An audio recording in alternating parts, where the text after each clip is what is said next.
हृदय संत श्री स्वर्ण साहिब जी, वंदनीय संत समाज। मेरा गला कम ज़्यादा करता है, इसको सेट कर ले। सत्संग प्रेमी भाइयों माताएं, अब आप भी साहब बैठ जाए।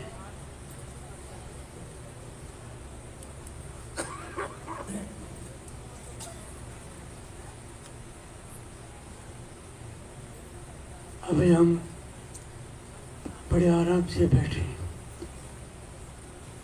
ये ऊपर की बात है, अंदर से बैठे हैं ये पक्का पता नहीं।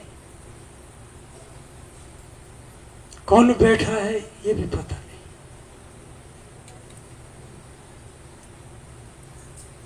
आना अच्छी बात है, आज नहीं तो कल बैठना हो जाए। ये सारी बातें कल्याण की हैं। कुछ बातें अपनी समझ अनुसार भरम की, अंधविश्वास की आदमी पढ़ लेता है, दूसरों को सुना देता है।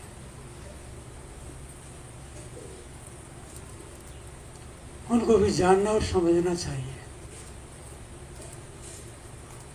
दूसरे शब्दों में समझ बढ़ाने के लिए सत्संग करो। समझ की कमी के कारण ही सब झंझट।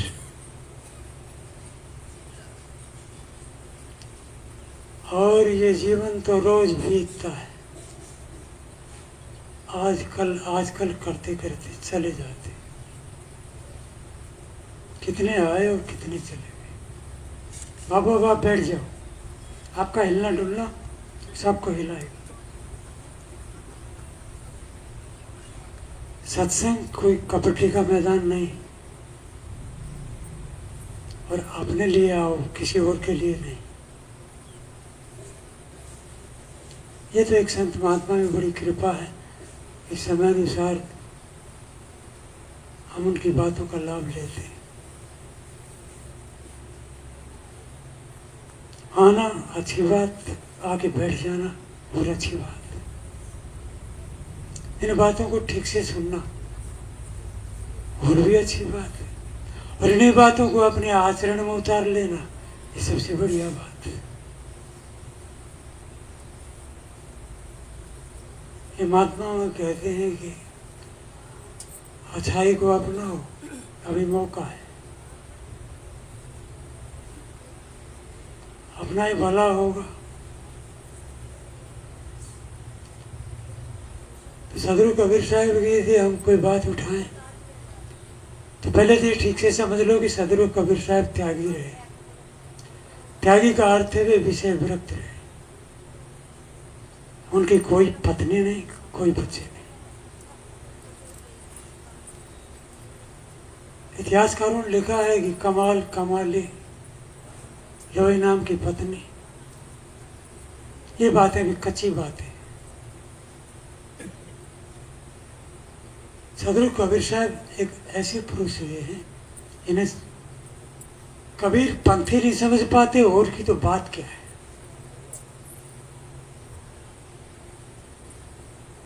ज्ञान की दृष्टि देखोगे, पूरा जगत पानी पत्थरों का पुजारी है। और साहब ने अपनी बात हम चौथी पांचवी पुस्तक में पढ़े कि पान पूजे हरि मिले तो मैं पूजू पहाड़।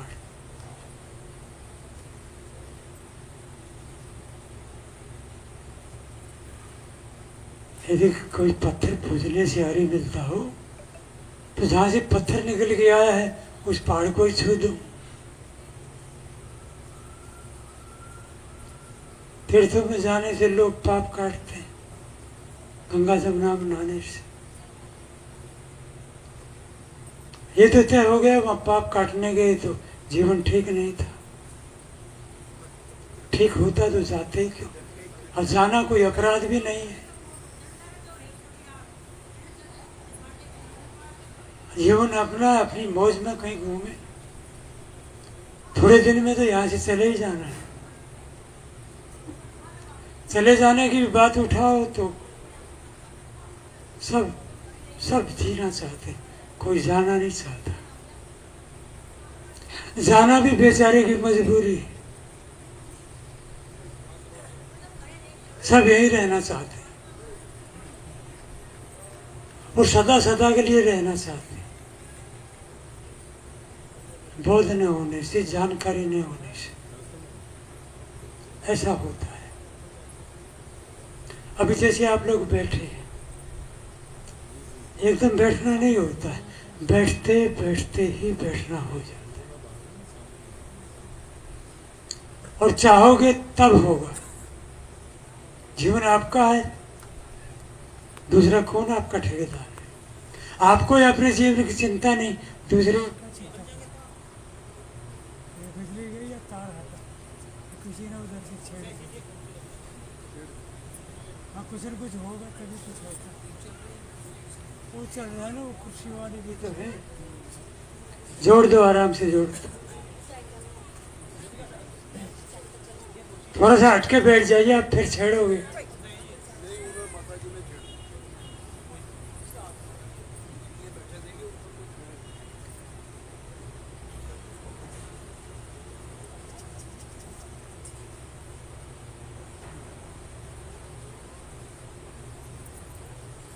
सदर कबीर साहब ने कहा है कि सपने सोया मानो।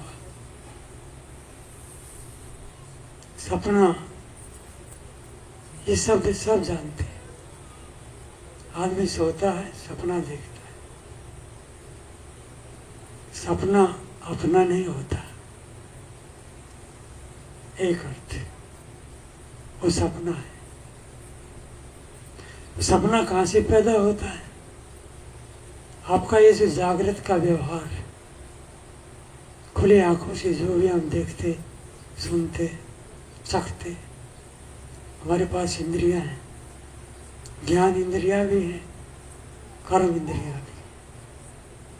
ये काया, काया से हम कर्म करते हैं।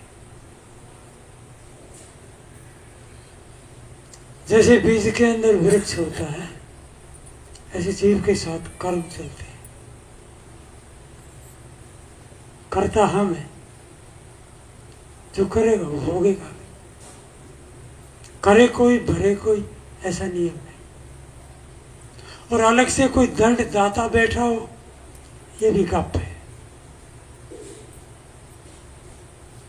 हम ही अपने कर्मों के करता है, हम ही भोगता है। सत्संग में आने के बाद समझ जैसे बढ़ती है, तस्वीर साफ हो जाती है। जीवन की बाजी आपकी अपनी, अपने हाथ में बाग दो। दूसरे शब्दों में, आप अपने जीवन के मालिक हो, कर्ता हो, स्वामी हो। जैसा भी जीना चाहो जी सकते हो, जैसा भी बनाना चाहो बना सकते हो। लेकिन इन बातों को बैठ के सुनना बहुत कठिन होता है। ये हलचल इतनी आसानी से नहीं मिटती। ये खुली आंखों से जो सपना देख रहे हैं, वही फिर बंद आंखों से देखते हैं। हे माई, आप इस बच्चे को या तो हे माता, वो जो माता बोलती है ना, बच्चे का उतना दोष नहीं है। ये महात्मा कितनी अच्छी अच्छी बात बताते हैं। बातों के सहारे से धीरे से बैठना होता है। सत्संग अपने लिए करो, किसी और के लिए नहीं। और ये संस्कार बनते हैं, वो संस्कार सोच के भीतर तल पटिक जाते हैं, उन्हीं का सपना चलता है। साहब ने कहा सपना साखी है गुरु की। ये खुली आंखों से आदमी सोचता रहता है। देखा ये गया, समझा भी गया, पूरा जीवन बीत जाता है, इसकी सोच खत्म नहीं होती। क्योंकि भीतर से ये आदमी दुखी तृप्त। मनुष्य शरीर जो मिला है, ये कल्याण के लिए मिला है। मानव जीवन पाके ये जो हमें मिला है, मानव तन, अभी लेके बैठे।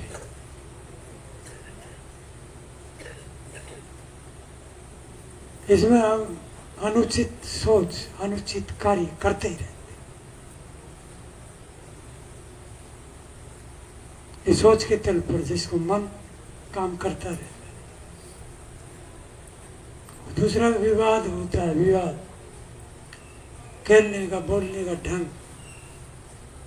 साहब तो बोलने के बारे में बहुत कुछ कहे, ऐसी वाणी बोली।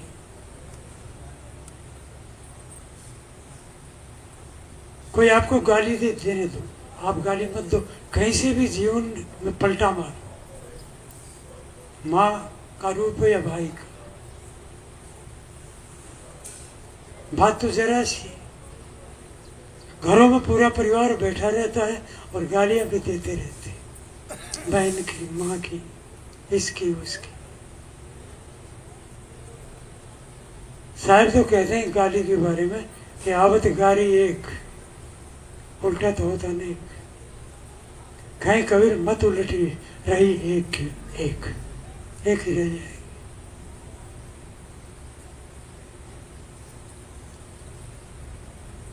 तो आदमी अपने जीवन को पाकर सत्कर्म कम करता है। मानव जीवन तो मिला, सत्संग नहीं मिला। और सत्संग रोज करना चाहिए। यह नहीं कि झोला उठा के कहीं भागते फिरे, अपने से अपनी बात करें। हमारा जीवन हमारा है, दूसरे का दूसरे का।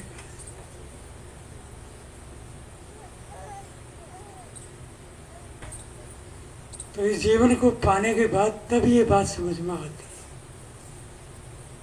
वैसे तो सभी जानते हैं सपना कितना अच्छा शब्द है। बचपन से सुनते आए, सपना देखते भी रहे। कितने लोग सो जाते हैं और बड़बड़ाते रहते हैं।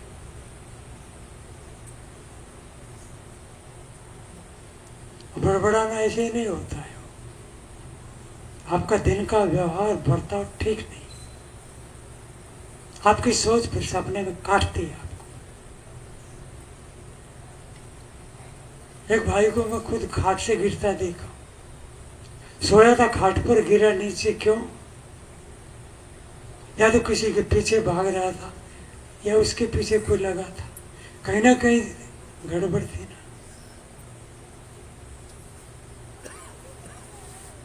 बाकी जीवन, सपने के बारे में अन्यत्र भी कहा है बीजक में, जीवन कैसा है? सपने जैसा। ये भी गुरु की रचना है। मतलब है कि यहाँ सिर्फ अपना बोध हो, हम सुखी हो जाए। लेकिन कुसंग से ऊपर उठना पड़ेगा। जो भी कोई कुसंग में पड़ता है दुखी रहता है। दुखी होना हो, कुसंगी बन जाओ। ईर्ष्या, जलन, घृणा, बदले की भावना, ये ऐसे छोटे छोटे विकार जिनमें हम जीवन को जोड़ देते, दुखी रहते। तो आज मौका मिला है, हम अपने से और अपने कर्मों से आमने सामने हो जाए।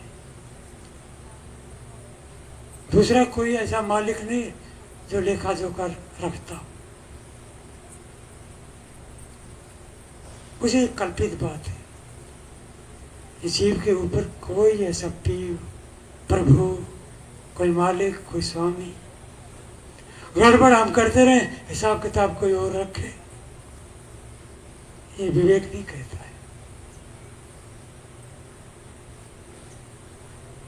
तो मानव जीवन पा करके हम अपनी निजता से, अपने से, अपने स्वरूप से, अपने आप से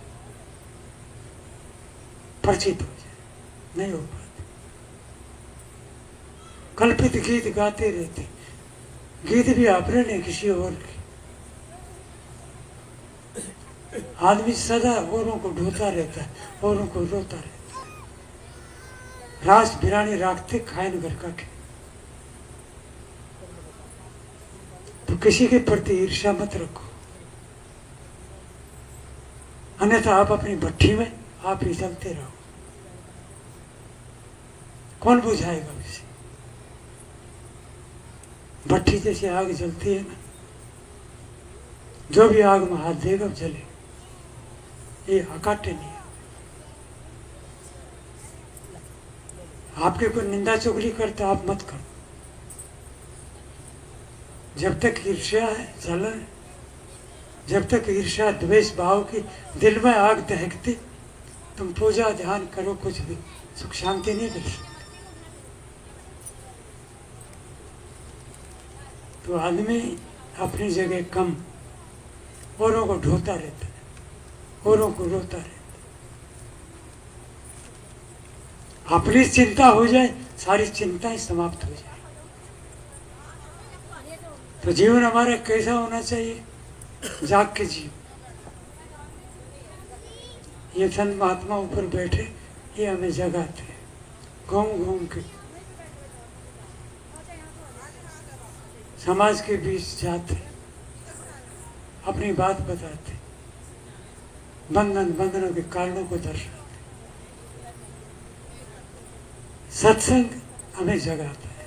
अभी सोया हुआ आदमी सपना देखता है, और मौका क्या पता हम नीचे उतर पाए न उतर पाए, ऐसा ढलता जीवन है। तो मनुष्य शरीर का पाना ही पर्याप्त नहीं। सचमुच मनुष्य शरीर पाने के बाद हम वास्तव में मनुष्यता को अपनाया या नहीं अपनाया, मानवीय गुणों को। आदमी थोड़ा मान पाता है, भूल के कुत्ता हो जाए। थोड़ा धन पा लिया, पद पा लिया,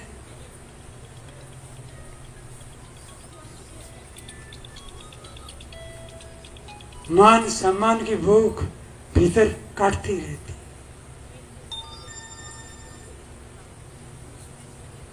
आगे बढ़ा तो प्रवचन वाला बन जाती, रूप पाकर, जवानी पाकर कहीं न कहीं आदमी बह जाता है। इसी काया को पाकर कितने भाई मूछों पर ताव दे करके बात करते, कहते हमारी बात कुछ। अब मूछ बाल तो बाल ही तो, दूसरे शब्दों में कूड़ा कचरा ही तो है, इसकी भी क्या करिया। अकड़ खत्म नहीं होती, जीवन खत्म हो जाता। झूठी बातों में लगा रहता है। सदगुरु कहते हैं कि झूठ झूठा के डारो मिथ्या ये संसार। संबंध कितने दिन तक? कहते हैं कि एक आदमी ने भैंसा की पूंछ पकड़ ली, पकड़ी हो न पकड़ी हो, मैं देखने तो नहीं गया, कथा में पकड़ा देती, उदाहरण देती समझाने के लिए, दृष्टांत रूप की याद जल्दी होती कि ऐसी बात कही थी। किसकी पूंछ पकड़ी? सांड कहो, भैंसा कहो, यहाँ आजकल झूठा कहते। अब वो तो पशु है। जब उसने पूंछ पकड़ी, उसको गुदगुदी हुई, अब वो धक्का मारा, नहीं छोड़ा, पूंछ को हिलाया डुला और जोर से पकड़ी। अब वो चलने लगा, वो साथ साथ चलने लगा। वो भैंसा भागा, अब ये भी भागने लगा, पूंछ पकड़ रखी। अब गांव के लोगों को दे ऐसा ही तो चाहिए तमाशा। 10-5 खड़े थे, वो और आ गए, घरों से निकल गए। तमाशा देखने वालों की भीड़ है।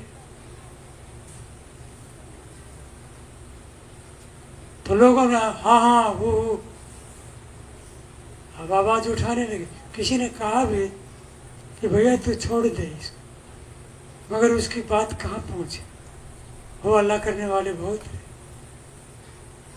अब वो तो पशु था कि कहाँ आदमी कहाँ पशु वो कीचड़ के भीतर से गया, ये भी कीचड़ के भीतर कूदता फांदता, झाड़ियों में गया, कांटों में, पूछ नहीं छोड़ी, पकड़ा रहा, कीचड़ से कपड़े सन गए, दूर तक ठोकर भी लगी, हाथ पैर में चोट लगी, पकड़ा, वो करने वालों की भीड़ लग गई। अंत में आखिर कितना दौड़ेगा कोई, कब तक दौड़ेगा? अंत में वो थक कर गई, थकना ही था, पूछ को छोड़ना पड़ा और धड़ाम से नीचे गिरा। लोगों ने उसे घेर लिया चारों ओर से और कहा, यार हम तो आवाज भी लगाए, छोड़ दो, ठीक है, क्या कर लिया? लहूलुहान हो गया, कीचड़ से सन गया, कपड़ा भी फट गया, क्या किया था? फिर भी कितना अंधापन था, उठ करके लोगों की बात नहीं सुनी, उठ के कहता है, तुम लोगों ने मेरी पकड़ देखी, तुम लोगों ने मेरी पकड़ देखी, अभी भी भगवान बढ़ाएगा। इस पकड़ के कारण आकड़ है। बात तो बहुत सरल है कि ये धन का नशा, पद का नशा, जवानी का नशा, ये प्रवचन माला हो जाती। अब नशा की तरफ दौड़ दो, माना शराब में नशा होता है और चीजों में भी नशा होता है, लेकिन ये भी ध्यान रखो कि मौत आएगी और नशा, सब नशा उतार दे। किसका रहा है? अर्थी उठेगी, बात खत्म। जीव जो जीवन भर अपना कर्म किया वो उसका साथी। तो इसलिए जो भाई बीड़ी सिगरेट की आदत हो छोड़ दो। हम कहें तब ऐसा नहीं, कोई भी ऐसा विकार, और हम किसी को क्यों कहेंगे आप कैसे हो? आप खुद ही जानते हो आप जैसे। अपने से ज्यादा जानकार कौन? और ये बात है छोड़ और पकड़ की, गलत मार गए वो कुसंग कहा गया। जो कोई पड़े कुसंग में ताका सर्वस्व है। नित्यानंद सत्संग बिना सब कोई फंसता है। नित्यानंद महात्मा ने अच्छी बात कही, कुसंगी आदमी फंसता है।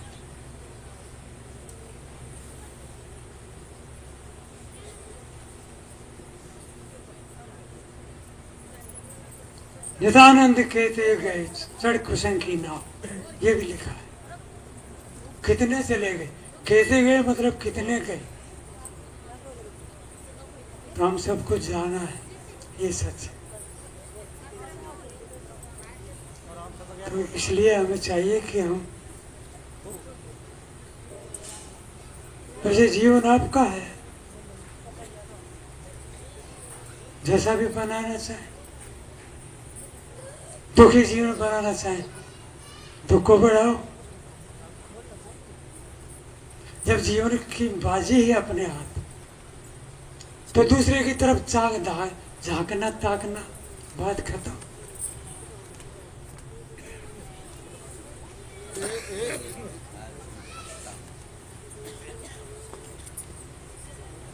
इसलिए हमें चाहिए कि हम सत्संग, सत साहित्य महात्माओं के ग्रंथ हैं, उनमें अच्छी बातें, जगह जगह सत्संग होता है। टाइम मिले तो निकाल के पहुंचिए, सत्संग करना पड़ेगा।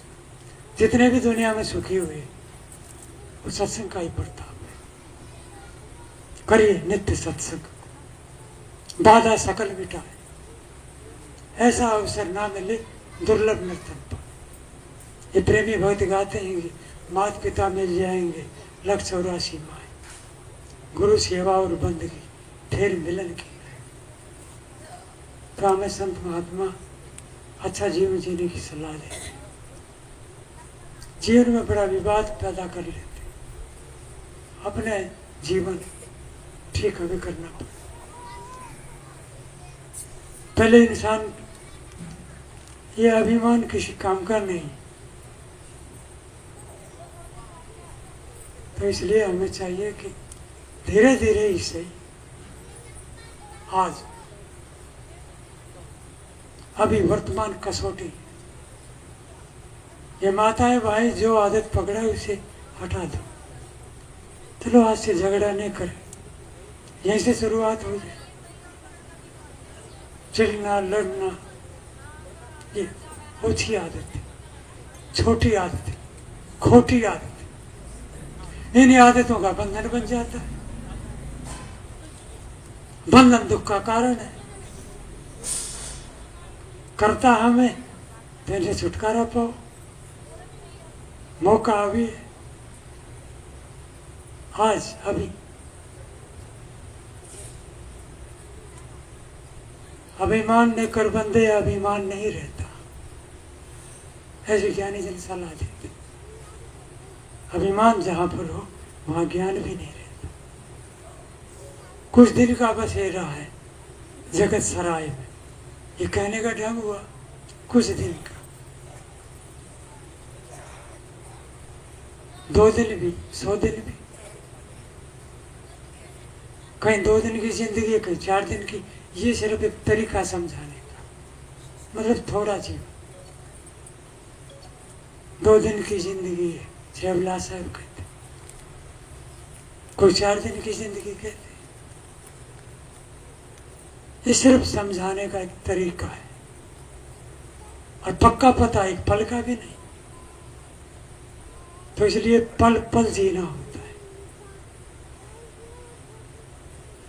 कवि ने लिखा है कि मित्रों हर पल जियो, प्रतिपल, और अंतिम ही पल मान, क्या पता ये आखिरी पल हो। मित्रों हर पल जियो और अंतिम ही पल मान, और अंतिम पल है कौन सा, ये कौन सका है जान, इसको कौन जान पाए। इसलिए राग द्वेष की बात है, कलह कलेश की बात है। जीवन सरल होना चाहिए, साफ सुथरा होना चाहिए, सादा होना चाहिए, स्वाभाविक होना चाहिए। छल करोगे छल मिलेगा, आज नहीं तो कल मिलेगा। अपनी करनी अपने आगे आते। इसलिए मनुष्य शरीर का पा लेना पर्याप्त नहीं, सचमुच मनुष्य बन के जीना। साहब ने कहा छोड़ो दूसरों का चक्कर, दूसरा दूसरा है, तुझे फिराने क्या पड़े, अपने आप ने भी। और कोई गलत है तो वो उठाया, वो तो वैसा ही हुआ। अनेक जगह सुधार की बात है। तो पहले सचमुच हमें आदमी का 16 मिला, ये बड़ा मूल्यवान है, अवसर है अनमोल, काम कुछ ऐसा कर जाए। पाकर गुरु से ज्ञान यार, मरने से पहले मर जाए। अपने घट में बैठ निरंतर, तो मत किसी के घर जा। ये दूसरों की सोच बड़ा दुख देती।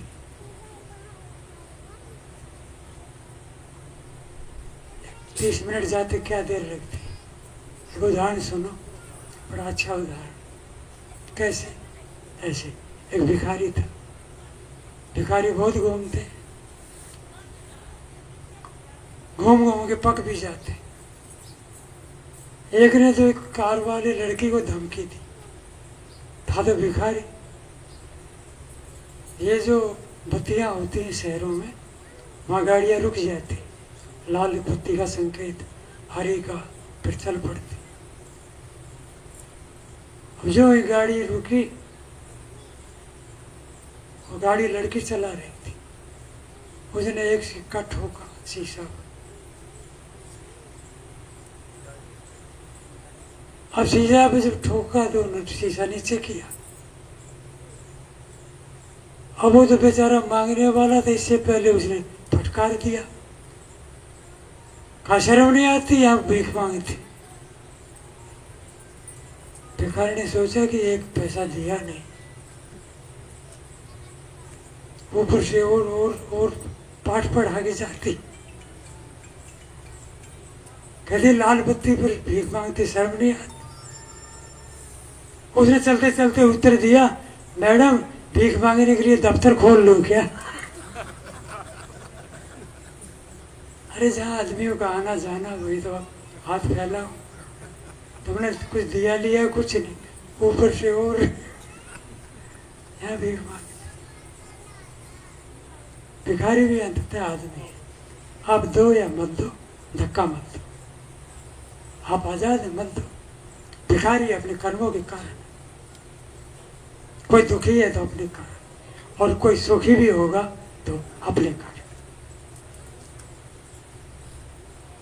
तो भिखारी सुबह सुबह क्या हुआ कि एक सेठ ने दुकान खोल ली थी, धनी था, नगर श्रेष्ठ था, अपने गद्दी पे आके बैठ गया। भिखारी को किसी ने 2 रोटी दी थी। रोटी खाया कहीं,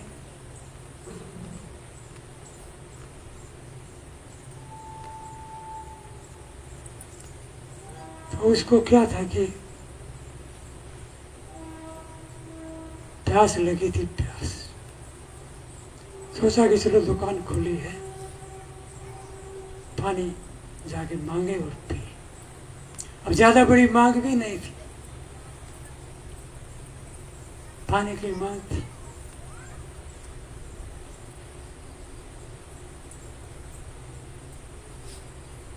वो जाते जाते जब जाने लगा तो ऐसे झटका दे रहा था सेठ। सेठ ने देखा अभी अभी बैठा हूँ, दुकान खुली है, नौकर चाकर भी नहीं आए, और ये कहाँ चला आ रहा है। अब वो भिखारी था, मैले कुचले कपड़े होते। जब वो ऐसे हाथ का झटका दे रहा था, अब वो भिखारी हो गया तो ऐसे अल्ली जल्ली बहुत देखता है, वो उछलता है। जब वो सेठ के पास पहुंचा, यहाँ से कथा ठीक से सुनो, बड़ी सार्थक है। हुआ यूं कि हाँ हो गया। तो उन्होंने जाकर के सेठ से कहा सेठ जी प्यास लगी है, पानी पिला। सेठ ने कहा कि आदमी नहीं आए, आदमी नहीं, मतलब नौकर चाकर नहीं आए थे, पानी भी वही पिला, ये तो सेठ था। वो 2 कदम और आगे बढ़ा, कहा सेठ जी ज्यादा प्यास लगी, पानी पिला। वो थोड़ा सा कड़क आवाज में बोला, मूसा सुनता है क्या? पता है ना आदमी नहीं, आदमी नहीं। तीसरी बार बिल्कुल और निकट पहुंच गया, कहा सेठ जी ज्यादा प्यास लगी। कहा 2 बार बोल चुका आदमी नहीं, आदमी नहीं। भिखारी ने क्या कहा, सेठ जी थोड़ी देर के लिए आज आप आदमी बन जाओ। कितनी बढ़िया बात कही।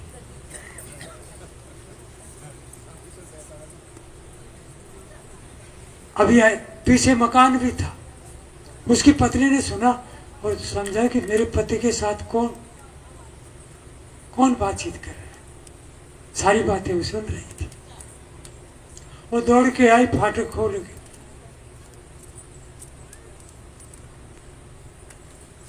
तो हुआ यूं कि आप भी बैठ जाओ थोड़ी देर, एक ही गिलास बचा।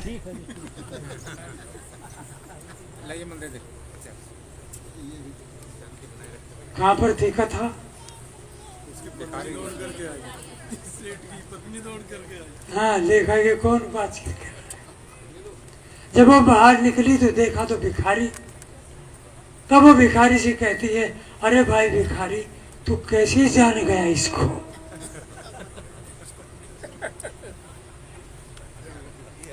इसको कैसे जान लिया?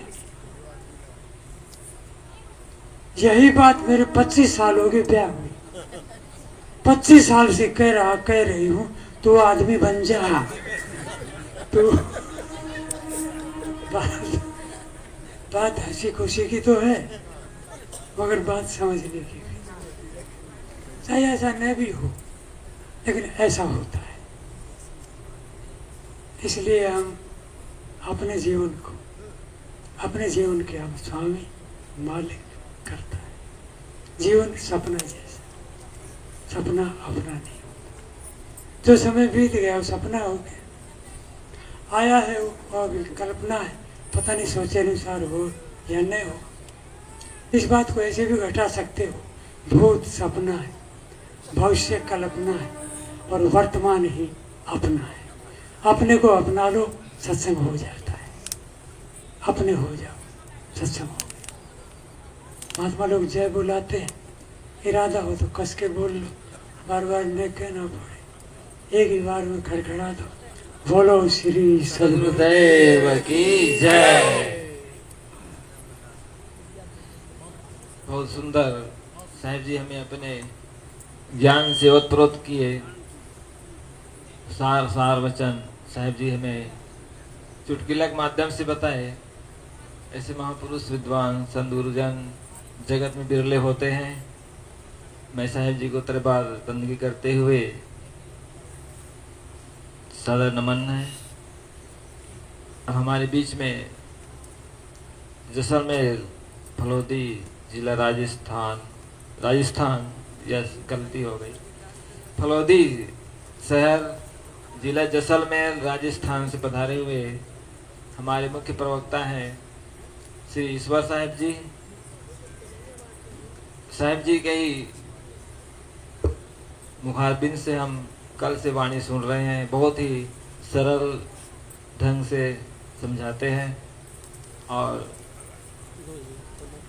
साहिब जी अपने जीवन काल में काफ़ी संघर्ष करके, थोड़ी देर में लूँगा समय पे साहिब जी को दूंगा। बिगड़ संघर्ष के साथियों कोई इस धरती पर आगे नहीं बढ़ते। साहिब जी ने वो जगह पर गए जहाँ पर सदगुरु कबीर साहब गए थे। ऊसर बोन उपजे जो अति घन बरसे मैघ, उस धरती को उसने हरियाली में परिवर्तन कर तब्दील कर दिया। उस राजस्थान में जहाँ फलोदी शहर है, और उस उपजाऊ जमीन बना करके आज हजारों आदमियों को उसने रोजगार भी दिए। ऐसे हम महापुरुषों को अभिनंदन करते हैं जिसने अपने तन से, मन से और धन से सींचा उस क्षेत्र को और लबालब किया। और आज हमारे बीच में सत्संग के माध्यम से हमें अपने वचनों के द्वारा सींच रहे हैं 2 दिन से। साहिब जी ने इस आश्रम के नवनिर्माण में भी हमें सहयोग दिए हैं, जिससे आश्रम का प्रगति हो। और साहिब जी मुझे भी कहे कि आप भी अपना आयुर्वेद की जो औषधि है वहाँ राजस्थान में चल करके अपना प्रचार करो। परंतु समय ऐसे होता है कि मैं वहाँ तो जा नहीं पाता हूँ। ऐसे गया हूँ 3-4 बार, परंतु ठहरने के लिए वहाँ पर भी रुक नहीं पाया। ऐसे समय की अभाव हो जाती है कि हम सभी प्रांत में जा नहीं पा रहे हैं। तो साथियों, ऐसे महापुरुष इस धरती पर बहुत कम होते हैं, जिसके आप आज सामने मुखारबिन से सुनेंगे उनके वचनों को। परम सत्य श्री ईश्वर साहिब जी।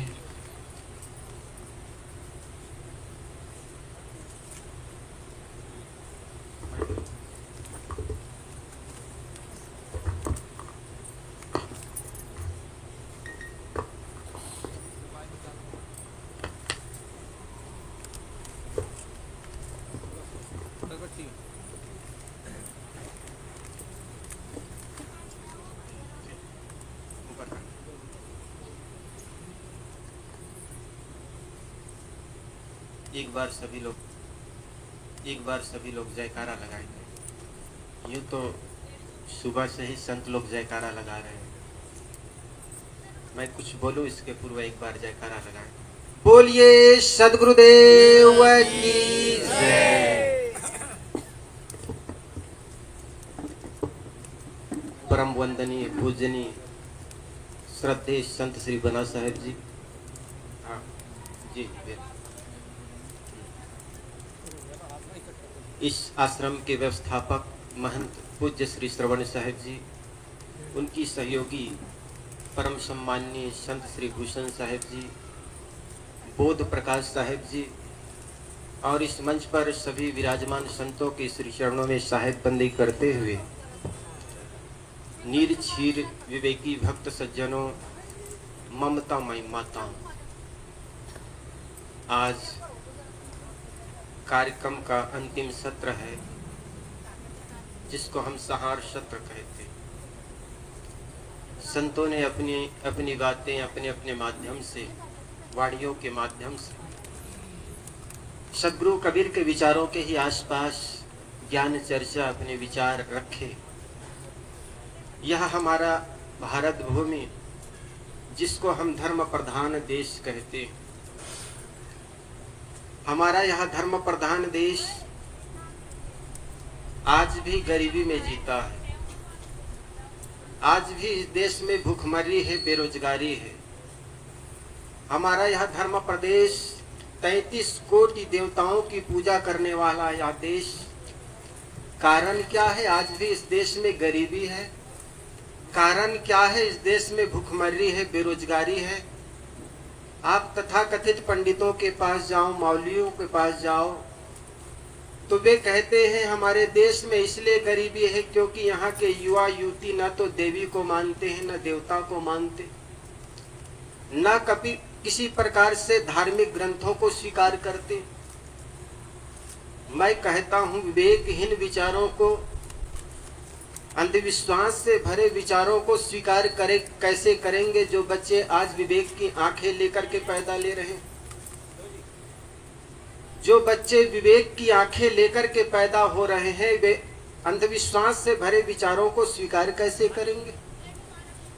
जब किसी भी समस्याओं का हम उचित समाधान खोज नहीं पाते और अंधविश्वास में पड़ करके उनके समाधान में लगे रहते। ये भारत भूमि बड़ा अजीब देश है।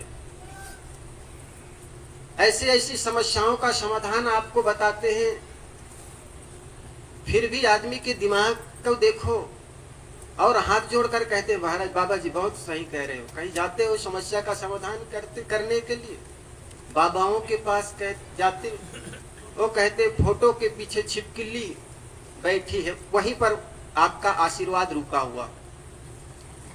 फिर कहीं चले जाते हो तब कहते कौन सी चटनी खाते हो? कहे महाराज मैं तो हरी चटनी। वो कहते लाल चटनी खाना, वहां पर भगवान का कृपा अटका हुआ। आपको क्रोध नहीं आता? आप ऐसे समय में उनके अपने जूते निकाल के उनके खोपड़ी पर मारते क्यों नहीं? हमें आश्चर्य होता। इतना अंधविश्वास पूर्ण उसका समस्या बता रहे हैं, आप भी कहते हैं महाराज बिल्कुल सही कह रहे हैं। कोई कहते हैं एक लोटा जल समस्याओं का हल। उनके जीवन में जब समस्याएं आती है तो संतों के पास जाकर हाथ जोड़ करके कहता है मुझसे गलती हो गई, माफ कर दो। वृंदावन में गए, संतों ने कहा कि आप राधा के बारे में गलत कहते हैं, तो उन्होंने नहीं सोचा कि जाकर के मैं भी एक लोटा पानी डाल करके समस्याओं का हल कर दूं। वो गए वृंदावन के संतों के पास और हाथ जोड़ करके नाक रगड़ करके माफी मांगे, तो संतों ने कहा ठीक है अब तो कथा कर सकते। आज भी हम अंधविश्वास में पड़ करके कैसी कैसी बातों को, अंध मान्यताओं को हम स्वीकार करते चले जाते हैं धर्म के नाम पर। सदगुरु कबीर एक ऐसे वैज्ञानिक संत थे जिन्होंने धर्म की हर बात को खूब कसौटी से और विवेक की आंखें समाज को दी, ताकि कोई भी बात को तुम अपने विवेक की तराजू से तौल करके उसको परखो, जानो, समझो। लेकिन हमारे संत कितनों भी ज्ञान की बातें सुनाएं, लेकिन वही वाली बात, सब संतों की बात सर पर रहेगी खूंटा तर पर। जैसे माँ किसी बेटा को बुखार लग जाता है, डॉक्टर कहता है ये कड़वी गोली खिला देना, बुखार ठीक हो जाएगा।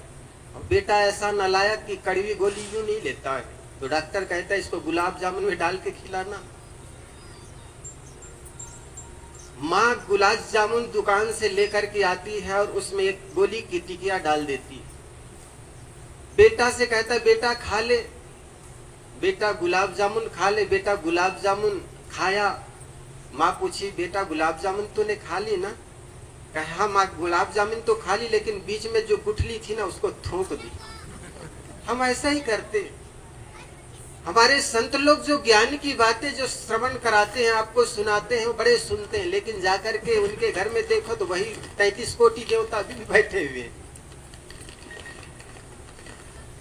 खैर आपकी आस्था की बात है, लेकिन साथ साथ जब सत्संग में आते हैं तो आप भी अपने आप से पूछिए, मैंने इतने वर्षों से इनकी मान्यता में पड़ा रहा और तथाकथित ऐसी बातों को आपको पुष्ट करने में भी लगा रहा, तो मैंने शुरू किया था, हमारा यह देश धर्म प्रधान देश है, जहां पर 33 कोटि देवताओं की पूजा होती है। विद्या की देवी सरस्वती की पूजा होती है, धन की देवी लक्ष्मी की पूजा होती है। लक्ष्मी की पूजा करने वाला यह देश, कुबेर की पूजा करने वाला यह देश आज भी गरीबी में जी रहा है। जापान और स्विट्जरलैंड जैसे धनाढ्य देश विकसित देशों में गिनती आती है। उस देश में कोई गया है या जाकर के आया है, उस व्यक्ति से पूछना भैया आप संपन्न क्यों हैं, आपके देश संपन्न क्यों हैं, वहाँ कौन से देवी की पूजा करते हैं या देवता की पूजा करते हैं, तो वहाँ के लोग बताएंगे भाई साहब हमने ना कोई देवी की पूजा की ना देवता की पूजा की, बल्कि हमने श्रम की पूजा की। जिस देश ने श्रम किया, मेहनत किया, वो देश आगे बढ़ गया। और हम तो वो साखी दोहराते चले जाते, अजगर करे न चाकरी, पक्षी करे न काम, दास मलुक का कह गए सबका दाता राम। जिन्होंने चुग्गा दिया वो चोंच दिया है, वो चुग्गा देंगे। आलसी और निकम्मे बन करके बैठ गए। इस देश का दुर्भाग्य रहा, इस देश की वर्ण व्यवस्था। जरा सोचो, एक समाज जो जिन्होंने मेहनत किया, खेतों में जाकर के हल चलाया, खेतों में जाकर के तिलहन का पता लगाकर तेल निकाला, मिट्टी का शोध करके मिट्टी का मटका बनाने वाला समाज, कपड़े को बुन करके कपड़ा बनाने वाला समाज, जिस समाज ने मोटा काम किया उसको हमने कहा दिया ये छोटा। और आलसी और निकम्मे बैठ करके एसी मंदिर में बैठ करके केवल घंटी बनाने वाले बजाने वाले अपने को बड़ा मान लिया, भीख मांग के खाने वाले। जरा सोचो, और इसी स्थिति में हमारा यह देश 5000 वर्षों तक चला।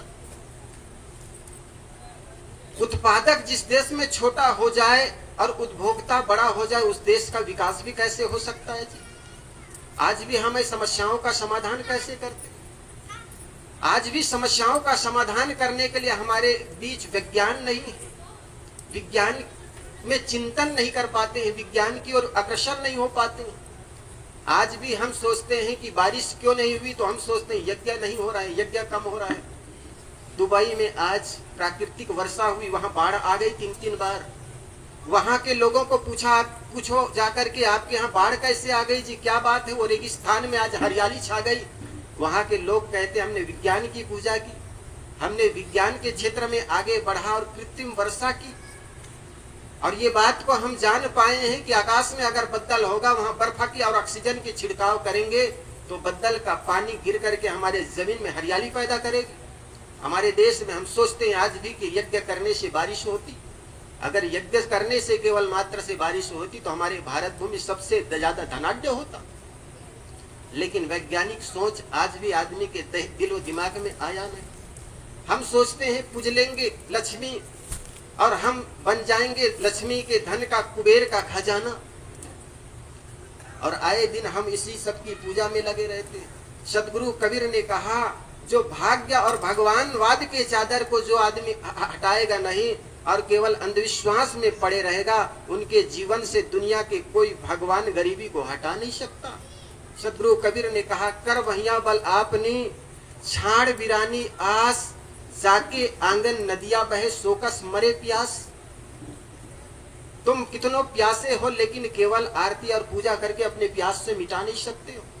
2 लड़के थे, दोनों लड़के शिकार करने के लिए निकला हुआ था। एक राजा का लड़का था, एक मंत्री का लड़का था। शिकार करते करते जंगल में ही रास्ता भटक गए।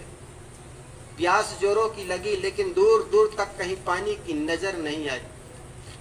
फिर आगे बढ़े तो पास जाकर देखा तो एक कुआं के पास रस्सी और बाल्टी पड़ी हुई थी। एक लड़का जल्दीबाजी से उतर करके रस्सी बाल्टी में बांध करके जैसे कुआं में उतारा तो सोचा यार मैं पानी कैसे निकालूं और निकाल करके कैसे पिलाऊं, चूंकि मैं राजा का लड़का हूं। उस लड़का ने पुनः बाल्टी वापस निकाल ली और निकाल करके पास रख करके बैठ गए। कहे मित्र आप पानी निकालो और निकाल करके पिलाओ। उस मित्र ने कहा तुम आखिर पानी क्यों निकालते नहीं, तुम भी तो जवान हो। उस लड़का ने कहा जानते नहीं हो मैं राजा का लड़का हूं, मैं शहजादा हूं। शहजादा कहते हैं राजा का लड़का, तो तुम पानी निकालो और निकाल करके पिलाओ। उस दूसरा लड़का ने कहा तुम शहजादा हो तो मैं भी मंत्री का लड़का हूं, वजीर ज्यादा, हम दोनों ज्यादा हैं, पानी कौन निकाल। दोनों लड़के पालथी मार करके बैठ गए, तीसरा का इंतजार करने लगे। बगल एक कोना से एक लड़का निकला, उनको हाथ मार के बुलाया, कहे मित्र आओ आओ, जेठ का महीना है, गर्मी सिर पर है, पानी निकाल करके पियो और पिलाओ। वो लड़का आया, लड़का आकर के पूछा मित्र क्या तुम लोगों ने पानी पी लिए। उन्होंने कहा मित्र हम लोग निकाल करके पी सकते हैं ना पिला सकते हैं, तुम निकालो और निकाल करके पिलाओ। उस आगंतुक ने कहा तुम क्यों नहीं निकाल सकते। उन्होंने कहा मैं मंत्री का राजा हूँ, वजीर ज्यादा, और ये शहजादा है, राजा का लड़का, हम दोनों राजा हैं, कोई कम नहीं, पानी कौन निकाले। तीसरा लड़का ने कहा तुम वजीर ज्यादा हो, ये शहजादा है, तो मैं भी तुम लोगों से कम नहीं हूं, मैं हूं पीर ज्यादा। और पीर कहते हैं गुरु को, और मंत्री और राजा से दोनों बड़े होते हैं, गुरु भी गुरु के चरणों में झुकते हैं, राजा और मंत्री। तो तुम लोग कम नहीं हो तो हम ज्यादा हो तो हम भी तुमसे कम है नहीं। तीनों लड़के पालथी मार के बैठ गए चौथे लड़के के इंतजार में। चौथा लड़का एक कोना से निकला, घोड़ा से बैठ करके चला आ रहा था, बड़ा गोल मटोल था, रोज अखाड़े में जाया करता था, लगता था दंड बैठक लगाता रहा होगा, खूब तगड़ा था। घोड़ा से उतर करके पास आया, कहे मित्र तुम लोग पानी पी लिए। कहे मित्र हम लोग पानी पिए और पिलाएं कैसे, हम लोग प्यासे हैं, पानी निकालो यार, निकाल करके पिलाओ। उस लड़का ने कहा तुम लोग क्यों पानी नहीं पीते, कारण क्या है। उसमें से पीर ज्यादा ने कहा मैं हूँ पीर ज्यादा, गुरु का लड़का, यह है वजीर ज्यादा, मंत्री का लड़का, यह है शहजादा, राजा का लड़का, हम दोनों तीनों ज्यादा हैं, कोई कम नहीं, आप पानी निकालो और निकाल करके पिलाओ। उस तीसरा लड़का ने कहा तुम हो पीर ज्यादा, यह है वजीर ज्यादा, यह है शहजादा, तो मैं भी तुम लोगों से कोई कम नहीं हूं, मैं हूं हराम ज्यादा। वो अपने जूते निकाले और तीनों के कपार में एक एक जूते मारे और कहे मूर्खों पानी पियो अन्यथा निकालो, अन्यथा प्यासे मरो। जब तक स्वयं पुरुषार्थ नहीं कर लोगे तब तक कोई न भगवान आ सकते हैं न कोई भगवती आएगी। इसलिए अपने पुरुषार्थ को जगाओ, अपने मेहनत को जगाओ, अपने कर्मों को सुधारोगे भाई, तुम पर जुल्म है न ईश्वर खुदाई। अगर तुम्हारे कर्म तुम्हारे अच्छे हैं तो किस्मत तुम्हारी दासी है, धर्म तुम्हारे अच्छे हैं तो घर में मथुरा काशी। कर्म धर्म दोनों खराब तो गले में यम की फांसी है, कर्म धर्म दोनों अच्छे तो जीवन बना अविनाशी। अगर कर्म आपके खराब है तो हजार ईश्वर मिल करके भी आपके कर्म को सुधार नहीं सकते, और कर्म अच्छे हैं तो हजार शैतान मिल करके भी आपको दुख नहीं डाल सकते। जिस प्रकार सदगुरु कबीर ने कहा बोए पेड़ बबूल का आम कहां से खाए। बबूल का पेड़ लगा करके आप उस बबूल के पेड़ को, पौधे को, जड़ को आप घी से भी सींचोगे तो उसमें आम का फल मिल नहीं जाएगा। आपने कर्म तो किया है जीवन भर औरों को दुख देने का, और जीवन में चाहते हो सुख, ये कैसे हो पाएगा। आप लोगों ने लगातार 2 दिनों से गुरु संतों के आशीर्वाद वचनों से लाभान्वित हो रहे थे। मैं भी आप लोगों के बीच 2 दिनों से 3 सत्रों में लगातार अपना कुछ विचार सदगुरु कबीर के वाणियों के माध्यम से रखता रहा। आप सबको बहुत बहुत धन्यवाद, और इस आश्रम के कार्यकर्ताओं को बहुत बहुत धन्यवाद जिन्होंने मुझे बुलाया, इस योग्य समझे, और आप लोगों के दर्शन स्पर्शन का लाभ मुझे भी मिला। इसी के साथ देता हूँ विराम अपनी वाणी को। बोलिए सदगुरुदेव।